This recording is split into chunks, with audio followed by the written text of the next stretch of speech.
my friends, Jerry Rosa here in the Rosa String Works Workshop. The third time is a charm. I've tried to do this intro 3 times now, or actually this is the third time, and one thing or another has gone wrong each time.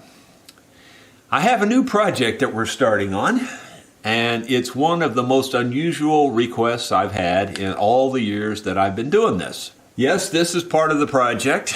It's an Ibanez electric guitar, and I just got it out of the case moments ago, and as far as I can tell, there's absolutely nothing wrong with this guitar. The setup even looks fine. So you might ask, why would you even have it then? If everything's perfect on it, why do you need to work on it? Well, it's an unusual request, the most unusual request I've ever received. It seems that Robert, a viewer of my videos, he owned this guitar. He has since passed away. He had made the request to his family that they send this guitar to me along with his ashes so that I could refinish the guitar and mix in his ashes with the finish so that he can become part of the body of this guitar.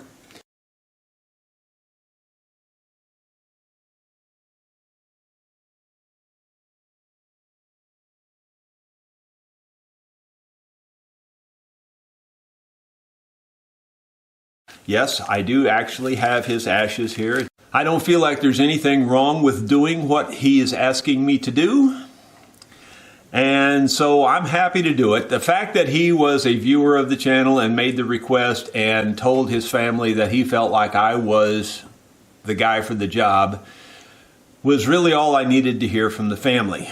Now, I will tell you honestly, when I opened this up and saw it and saw how nice the guitar was and everything, I contacted his son. I said, well, you know, I really think I've got a much better solution. I think it's a much more practical solution, and I really think it's the way we should go. And he said, what's that? I said I could make him a custom truss rod up here with his full name in it. I could fill that with his ash and then coat that with a finish, you know, and it would be there permanently.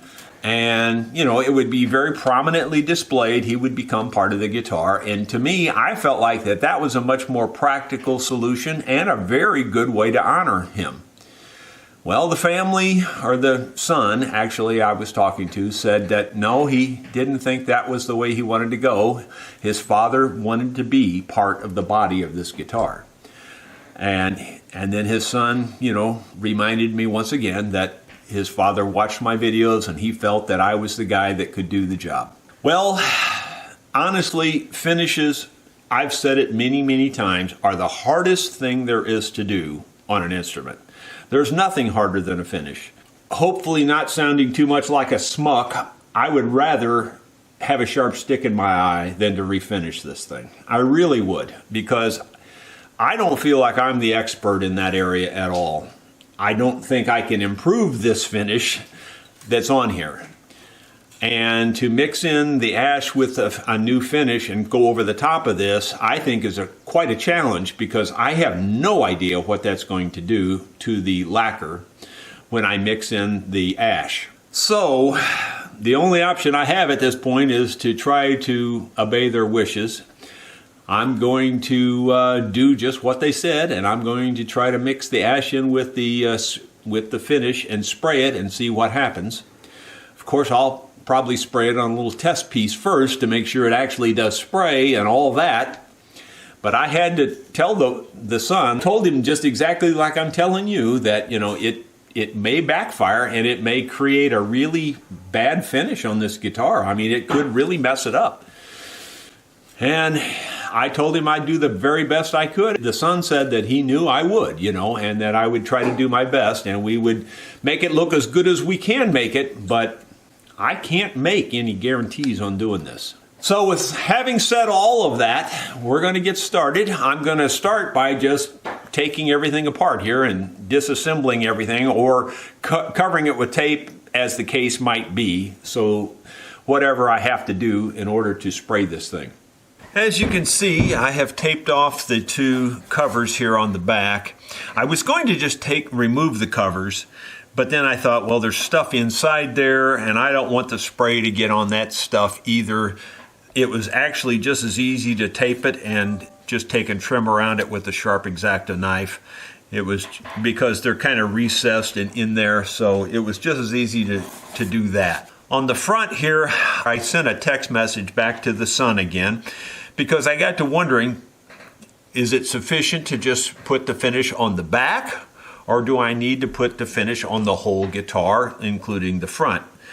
Well, I didn't know if he would have an answer right away or not, but it sounds like he's going to check with the other siblings and find out how they want to do it. So I guess I'm on a holding pattern until I hear back from them on that. So I'll just have to put it on the shelf and wait till I get their answer to decide whether or not I'm going to tape all this off or remove I'll remove the buttons, but I still need to tape some of this off or remove the parts or whatever. I'm going to do whatever I think is the easiest. Well, my friends, I've gotten in touch with the family and about this, and we've kind of reached a compromise, and that is where we're going to spray the remains, his ashes, on the back. And we're not going to mess with the front of the instrument too much. I think that's a good decision. I think it accomplishes everything that we want to try to accomplish here. I would like to, maintain the integrity of the instrument. I can still make the truss rod cover up here with his ashes and do that too, and I think we'll try to do that. But right now we're just going to do the back. We're going to first rough up the surface, and I think I'm just going to start with some 220 and see if that works, because I don't think spraying it on here, just like it is a good idea. I don't think the finish would stick at all.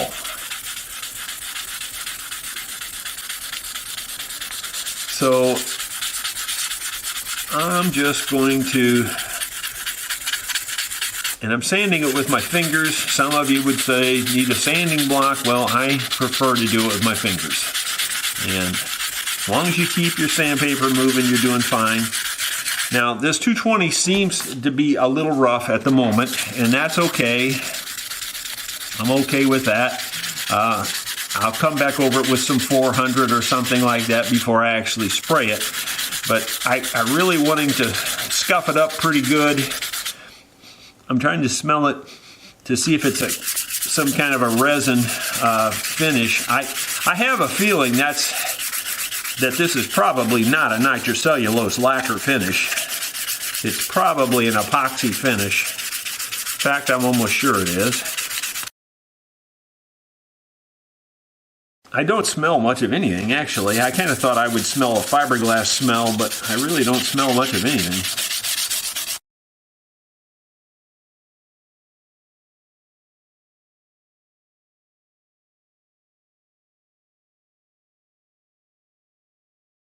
Okay, I'll clean that up and show you what that looks like. Well, that looks pretty good, actually. It's got a little tooth to it now that might make it work. Let's see, wipe it off. I've vacuumed it. I didn't wipe it yet, so let's just wipe it off with this cloth and see if it looks okay.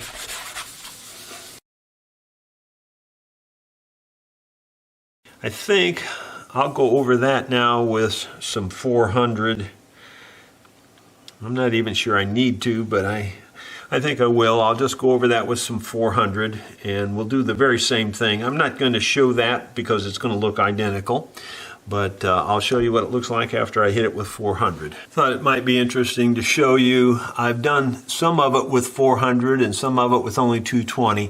This area here is all 220. This is 400 down here. And yeah, just to my naked eye, this does look a little better, and I think it's going to be just fine. I've got the back all sanded down nice and smooth to 400. It looks real nice to my eye. I've wiped it off with a dry cloth, and a lot of people would use tack cloth and all that. I've never really had a problem with the dust. That's not been my issue. The issues have always just been the finish themselves. I'm ready to perhaps mix the remains of the man into the finish, but I know that, first of all, they've sent a lot here, and I know that I'm not going to be able to use very much because mixing it in a spray gun, you know, they have a very fine filter that you pour your liquids through that really strains out everything. And so I'm going to use that filter because I know if I don't, it's going to clog and it's not going to work. But so that's why I'm going to take this dust and I'm going to actually grind it even finer. I've got my mask here. I'm going to put my mask on because I'm going to be grinding this dust in this mortar and pestle. So anyway, I'm going to take some and put it in here. And again, it won't take very much. But this is fairly gritty material. It's the grain in it is fairly large compared to what can go through a sprayer. So I'm trying to make sure it's very fine. And so that's why I've got it in here. By the way, I completely cleaned this mortar and pestle out very well. Washed it with soap and water and dried it. Got it as clean as I could get it. I really want to grind it very small. Tiny particles. If it's not really tiny, it's not going to work. That seems to be working. That may be as good as I can do. You know, I'm trying to rotate it around to make sure it all gets ground really well. That looks very fine. I'm hoping it's going to work. Clean the rest of it out. Yeah, it's much finer than this is. This, I don't know if that'll show up in the video, but the grains on this are much larger than this. This is finer than a talc almost at this point. So that's what we need. I'm going to close this package back up and put it back in the other package that they sent. And we will save this for down the road if we do that inlay on the truss rod cover, and I think we will, so we can use more of this later. But for now, this is more than enough to put in the sprayer. Even this much may very well clog it and cause a problem. I really don't know. I've never tried this before. I want to obey the man's final wishes and do the best I can for him. It's a physical issue. You know, whether it will work or not, I do not know. Once again, I'm sure it seems just like seconds for you, but it's been a few hours since I was able to work on the finish on this guitar due to just a couple thousand interruptions, but not very many. Okay, here's the stuff. I've got this is empty, but this is like this is an old sprayer canister that I used to use years ago. I don't even use that sprayer anymore, but I kept the canister. And the reason is I'm going to use this for my mixing can. And I've got the nitrocellulose lacquer here. This is the high build from Sherwin-Williams. Anyway, it says Pro High Build Lacquer. The number is T70CT6. And then there's another longer number under that, 6509-39077, in case you're interested. This lacquer is pretty good lacquer for instruments. I'm pretty happy with it overall. But it's just like all finishes. It's a pain in the neck to do. It's nothing against this particular lacquer. It's as good as any lacquer I've ever used. I'm going to mix up enough that I know I'll have enough. So I'm going to just put in 2 full cups. And this is not a cup, by the way. This is only a 1/3 cup. So I'm putting in 2/3 of a cup of lacquer. I'm going to put in the Super Blush. This is Mohawk Super Blush Retarder. You may have heard me say before, this is the retarder that works. I have tried a bunch of retarders, and I'm telling you, you're just wasting your time and your money on those other ones. Get this one. This one works. and it works way better than all the rest. It's not even comparable how much better it works. All right, and I'm going to put almost a full one of these in there, pretty close to full. And I spilled a lot of the retarder here on the desk. Why not, you know, might as well. Almost a full one of those. Now I'm going to put, you know, you basically thin this down about 50-50. I'm actually going a little thinner than that in this case. So I'm going to put almost 2 full cups of, or this is the 3rd cup actually.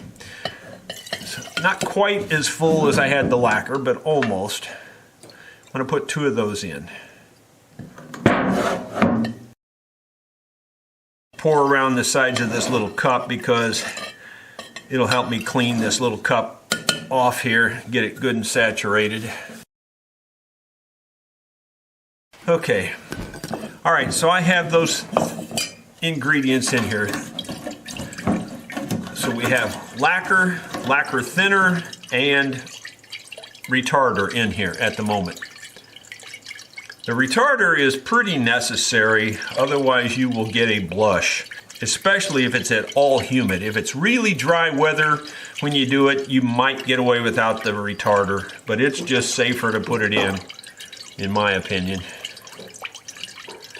I'm mixing this up by just shaking it around. That's the reason I left it in this tall canister here. It's easier to mix it up and shake it around. I would say those 3 ingredients are mixed really well. So now we have the business at hand. We have Robert's remains here, his ashes, and I have ground it, as you saw earlier, very, very fine powder. I'm going to pour it in here and get all of it in there that I can get in there. I believe it's all in there. Yep, doesn't look like there's anything left. And I'm going to take a popsicle stick and mix it up really well.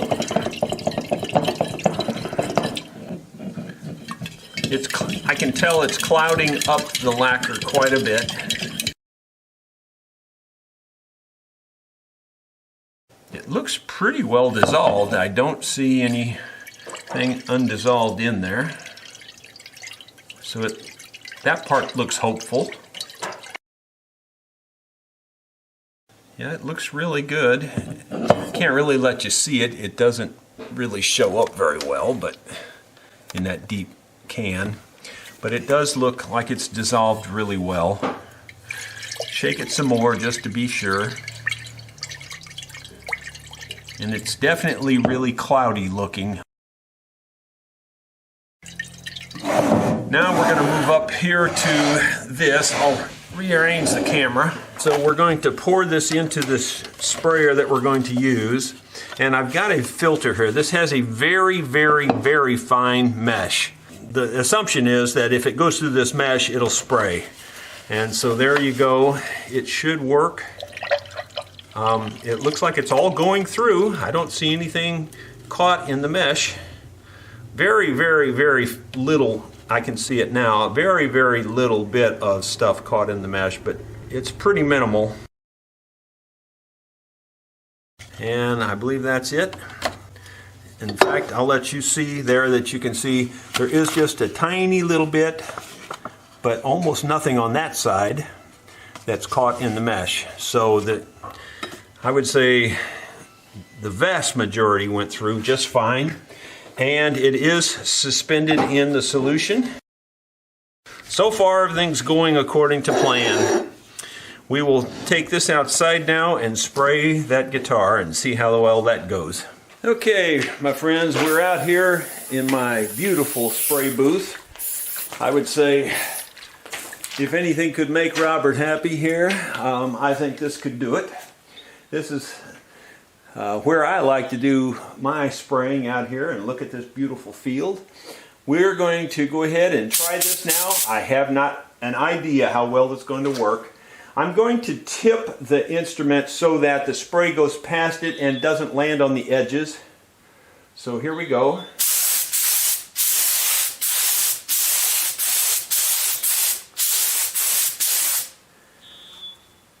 All right.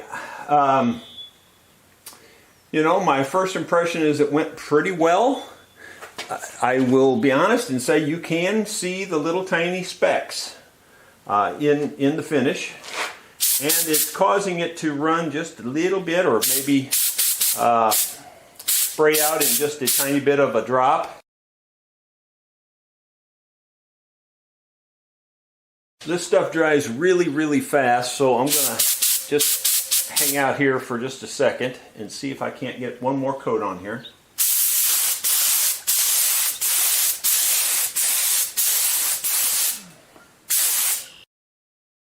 My gun's not functioning that well. It's dripping out of this nozzle. I just cleaned it really, really well, so I don't know why it's dripping, but it is. And I think that's where I got the drop there. Actually, the finish itself looks pretty good, but you can honestly see the little specks in there, which I'm sure is fine because he wanted to become part of this guitar, and he certainly has become part of this guitar. I'm going to shut the camera off, see if I can work on this and clean this up where it's not dripping. I don't know why it's dripping. Of course, it would have to do that just to create a complexity. Something always has to happen, it seems like. Otherwise, it went just fine. Though I can definitely see the particles in there in the finish, no question about that. If the clips are in the right order, you just saw me outside spraying the Roberts remains on his guitar, and I think that went pretty darn well. Had a little bit of problem with the gun itself, not as much trouble with the actual process as I was expecting. But the gun itself, it's a cheap gun, and you know, just like anything that you try to do and try to do a good job, something's got to give you trouble, and that's the case here. I do have a much better gun, but I'll be honest, I figured it was too finicky to spray this, and so I thought I'd use this gun. Anyway, it seemed to work fine other than the few little just typical problems you have with cheap junk, which is what this gun is. I bought this from Harbor Freight. It actually does a pretty good job of spraying finishes. I've used it quite a bit. Caleb uses it more often than I do. But it's finicky about being clean, and so I had it really, really clean before we started. There's still quite a bit of finish left, but I can tell the way the finish looks there that I really feel like we've done an adequate job of doing what we set out to do, and there's a very even distribution of the particles throughout the whole back. So I think I'm just going to go ahead and clean this out and put a clear in here and go back over that with clear. At that point, I think we've done our job. One of my wonderful viewers sent me this new Festool drill. It's a lightweight drill. I believe his name is Terry. I won't tell you where he's from. He said I didn't need to mention it, but I will actually show this in a shop talk. You'll probably see the shop talk long before you see this video. But regardless, it's a wonderful tool. This has already been eat out with the laser cutter, but this ebony is very hard to cut on the laser cutter, so it didn't drill it all the way through. So I'm just seeing if I can just do it right here in my hand. Maybe not. I thought I could. Well, I don't want to break it, so I better get something at least to put down here as a backer and see if it'll drill this way. Otherwise, I may have to go to the drill press.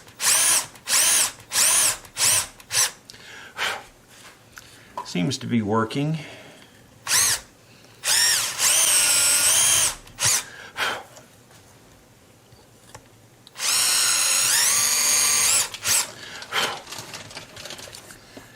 Yeah, it's working pretty well, but you can see his name there. It's been engraved. We're going to see about applying the epoxy and the dust here in just a moment. I'm going to clean this up a little bit more on the edges, mostly with a file, and then we'll move on to the next step. I've got some epoxy here. It's called Rockstar epoxy. Maybe that's appropriate for an electric guitar like this. We're going to use a little bit of each. We don't need very much to fill just those little tiny letters. So I've got two different little eyedroppers here, one for the epoxy and one for the hardener, one for the resin, I guess you'd say. And I'm just going to see, well, actually it's so thick I don't think it's going to suck it up. I guess I'll just have to use it like a dipper and just dip it out and put it on here.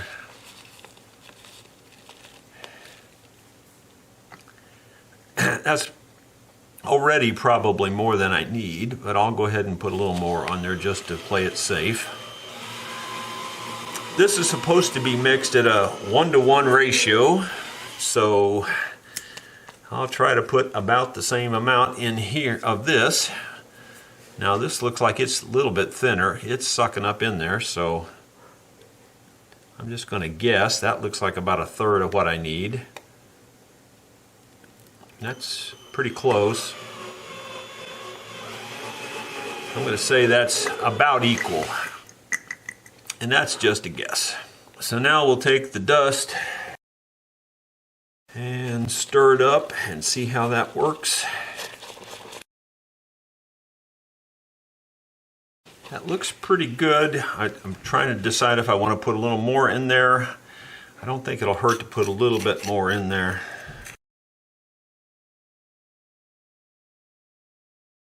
All right, so let's apply it here and see how that goes. This is the first time I've used this particular epoxy, so it's kind of a learning curve on it as well, but certainly the first time I've ever mixed in remains of someone. I hope this works for Robert here. It does look like it's going to work.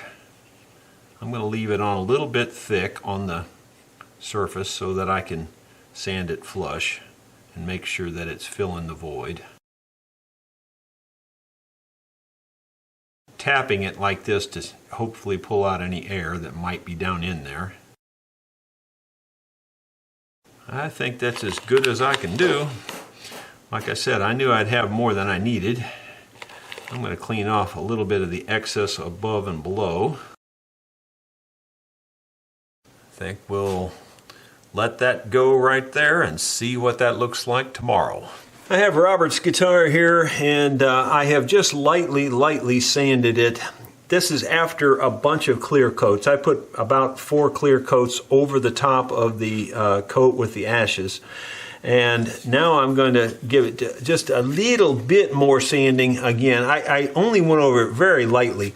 Most of those little specks or spots that you can see is probably where a piece of the ash is. So it's coated pretty well. I don't think I'm sanding any of that off. I'm really just trying to knock the high spots off. Very lightly sanding it. I'm going to put one more final coat on it, and I'm just going to call that good.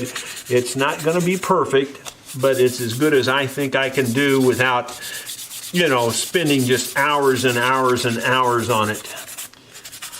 So that's what I'm doing. I'll show you what it looks like in a little while after I get that last coat of lacquer on it. Well, that's what the final coat of lacquer looks like. It went on pretty smooth, but I'd be lying if I told you it was perfectly smooth. But I think that's where I'm going to end it. Stop with it. You can definitely see the tiny flakes of ash in there if you turn it in the right direction. But I think that's where I'm going to end with it right there. And then I'll show you what it looks like when I get her put back together and strung up. My friends, Robert Turner's guitar is as finished as I can make it. Here's what she looks like now. And you don't see much difference when you just look at it like that.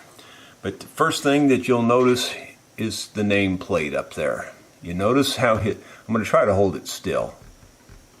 It's not real bright. As you can see, it barely is noticeable. But his name is in there. And that name is, of course, his ashes. I mixed his ashes with the epoxy resin and filled the grooves there. And the back, which is what the whole project was really about, looks fine. And But when you look at it at an angle, see the little speckles? All those little speckles are the ashes, but it's misleading because you would think, well, that's all there is. There's a lot more than that. When you look in between those speckles, you can actually see more ash. There is quite a bit in this. I mixed it as heavy as I thought I could get away with. The lacquer, you know how it does, it likes to draw away from things, and so the stuff that was on the very surface, I guess, it drew away from, but the stuff that's down deeper, it covered. And then, of course, I covered it with about 3 to 4 more clear coats after the original coat. So there's a lot of clear coats over it, but that clear, as I tell you, that you just can't make it work. I don't care what you do with nitrocellulose lacquer. It always pushes away from anything that it doesn't want to mix with. And so that's why the little dimples are there. So I feel like I should leave it like it is, because if I were to sand that off, I'm thinking that the sanding dust would fill the little pits and stuff, and I'd have to sand so much that I'd probably be sanding off what I wanted to keep. And therefore, I'm going to leave it exactly like it is. It really doesn't look bad until you turn it into certain angles. You can't really see it or tell that there's a problem in the finish until you do the turning. But that way it leaves all of the ash in there, and that was his wish, was to become part of the guitar. All I can say at this point is, God rest your soul there, Robert Turner. I hope I did what you were wanting, and I hope I made you happy. And I hope the rest of the family will be happy as well. Thank you so much for watching.